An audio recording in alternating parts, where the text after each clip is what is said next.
England विपक्ष test series रे प्रथम दुईटी मुकाबिला खेलिबे नाही विराट कोहली।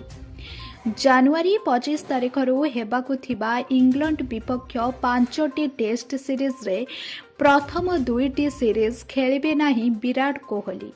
व्यक्तिगत कारणरू विराट टेस्ट मैच खेली पारिबे नाही बोली भारतीय क्रिकेट नियंत्रण बोर्ड बीसीसीआई सूचना देइछि। बीसीसीआई एक प्रेस रिलीज जारी करी विराट को विषय रे सूचना देइथिबा बेले खूब शीघ्र तांको बदल रे खेलाड़ी घोषणा कराजिबो बोली बोर्ड कहिछि। बीसीसीआई कहिछि जे विराट दलर अधिनायक रोहित शर्मा और टीम मैनेजमेंट और चयनकर्तांको सह कथा होई कहिसंती जे देशर प्रतिनिधित्व करिबा तांकर सर्वोच्च प्राथमिकता थिबा बेले किछि व्यक्तिगत परिस्थिति जोगु से उपस्थित रही पारु नाहंती।